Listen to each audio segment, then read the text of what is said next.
अब ये तो उन्होंने मईशत का उन्होंने बताया कि बहुत बुरा हाल है। अभी टर्किश जो प्रीमियर आए उनकी भी वो इसी कंटिन्यूटी में वो कहते हैं, आप लोग नहीं याद है वो मजाक उड़ाते थे कि खान साहब गाड़ी चला रहे हैं। अब वो सारे वही लोग, आसिफा बीबी भी गाड़ी चला रही थी, शहबाज साहब पीएम को भी हमने देखा। वो कहते हैं कि ये तो अच्छे जेस्चर्स हैं, लेकिन उस वक्त आपने सिर्फ तनकीद बराए तनकीद की while you were in the opposition। और अब आप अभी भी जो आप खुशी मना रहे हैं वो आप कर्जे आपने वापस कोई नहीं किए, आप एक अंबार लगा रहे हैं कर्जों का। काफ़ी बातें हुई हैं जी मोना साहब, मुझे ज़रा थोड़ा सा मौका दीजिएगा। देखिए, सबसे पहले तो आ जाएं जो बात अभी जनरल साहब कर रहे थे। सिर्फ एक मिसाल, अभी शौकत यूसुफजई साहब मेरे लिए काबिल इज़्ज़त हैं, काबिल एहतराम हैं और हमेशा एक डिसेंट तरीके से हमारी गुफ्तगू होती है। उनको शायद मेरे अल्फाज सख्त लगें, मगर माजरत के साथ मुझे ये अल्फाज कहते हुए, इस्तेमाल करते हुए कोई खुशी नहीं हो रही थी, मगर ये मजबूरी है क्योंकि हमने हकाइक भी बयान करने। हकीकत तो ये है कि इन्हीं के चीफ मिनिस्टर गंडापुर साहब ने इस्लामाबाद के जलसे की एक मिसाल ले लें, खड़े होकर आइन को गाली निकाली, खवातीन को गाली निकाली, सहाफ़ियों को गाली निकाली, फ़ौज को गाली निकाली। फिर आप लोगों ने रियासती मशीनरी इस्तेमाल करके आपने बाकायदा रियासत पर हमला किया, आपने खैबर पख्तूनख्वा की मशीनरी इस्तेमाल की, आपने 9 मई के दिन हमला किया, आपने बाकायदा मुनज़्ज़म कैंपेनें चलाई हैं शोहदा और जवानों के ख़िलाफ़। तो मैं आपको मेरे बदमाशी के लफ्ज़ पे एतराज़ है। 9 मई के जराइम जो हैं वो दहशत गर्दी के ज़ुमरे में आते हैं। मैं ये कोई खुशी से तो अल्फाज नहीं कह रहा। और ये और शौकत यूसुफजई साहब may be an exception in this party, मगर ज़ुबान और ये कल्चर जिसे आप कहते हैं सख्त ज़ुबान का और ख़राब ज़ुबान का कल्चर फ्रॉम द टॉप तो PTI और इमरान खान साहब लेके आए हैं, और जिसकी आज भी अली अमीन गंडापुर साहब बड़े ज़बरदस्त तरीके से उस कल्चर को कैरी फॉरवर्ड कर रहे हैं, और एक मयार है इनकी जमात में बदतमीज़ी के बुनियाद पर तरक्की का। तो देखिए, और उन्होंने बात की फैक्ट्स की, तो मैं फैक्ट्स की बुनियाद पे बात कर रहा हूँ। 147 टेक्सटाइल मिल्स बंद हो गई। अब देखिए मईशत के हवाले से नहीं मोना साहबा देखिए, प्राइमरी बैलेंस हमारा जो खसारों का टारगेट है इंशाल्लाह वो भी अचीव होगा। IMF के हवाले से MD IMF की और प्राइम मिनिस्टर की मुलाकात हुई, उन्होंने भी कहा कि पाकिस्तान जो रिफॉर्म्स करें वो बिल्कुल देयर ऑन ट्रैक।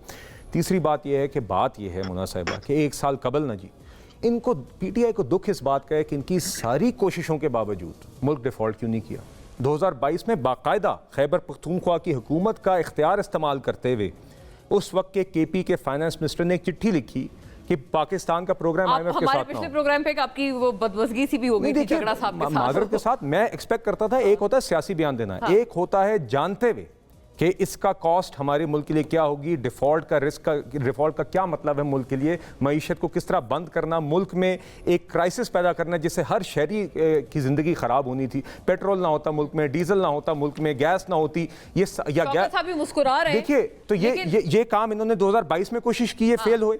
1 साल पहले फिर खान साहब ने चिट्ठी लिखी है, फेल हुई।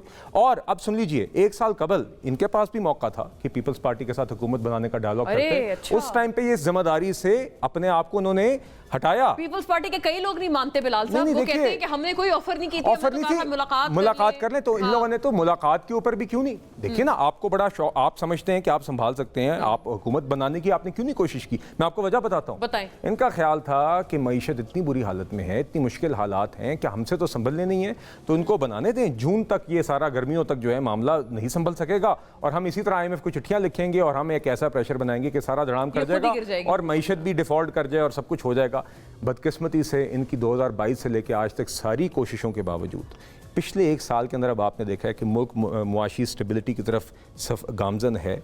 पिछले 1 साल में जो मुआशी बेहतरी आई है, ये किसी की भी तौक़ात नहीं थी कि 9 सालों की कम तरीन महंगाई की शरह होगी 2.4% की, कि आपके पास आज का आपका पॉलिसी रेट आधा होगा जो पिछले 1 साल पहले था, जिसके नतीजे में मईशत का पहिया फिर से चल रहा है, कि आपके खजाने मैनेज होंगे, कि आपकी सारे शोबों के अंदर ये इस्लाहात आएंगे। और आखिरी बात मैं कहना चाहूँगा कि अगर आपने बात करनी है दलील की और परफॉर्मेंस की, मुझे आप इमरान खान साहब का 1 साल में कितनी दफ़ा अली अमीन गंडापुर साहब अडियाला जेल गए, कितनी दफ़ा इमरान खान साहब की सहाफ़ियों से बात हुई है। एक दफ़ा आप मुझे बता दें कि इमरान खान साहब का इतना ही बयान आया कि यार मेरी खैबर पख्तूनख्वा की हुकूमत कैसी चल रही है, उसकी परफॉर्मेंस क्या है, उसकी परफॉर्मेंस का जायजा क्या लिया है। हम मैं आपको पंजाब के हवाले से और वफाक के हवाले से, मैं वफाक की परफॉर्मेंस आपको बताइए, पंजाब के मैं आपको अपने हल्के के सारे जो मैं ऑन द ग्राउंड देख रहा हूँ इम्पैक्ट मैं आपको बता सकता हूँ। इनसे पूछ लीजिए, ये बात करते हैं परफॉर्मेंस की, प्रोपेगेंडा के अलावा इनकी कोई सियासत नहीं है। आज तक एक दफ़ा इमरान खान साहब की तरफ से ये सवाल तक नहीं आया, बात तो दूर की बात है कि मेरी खैबर पख्तूनख्वा की गवर्नमेंट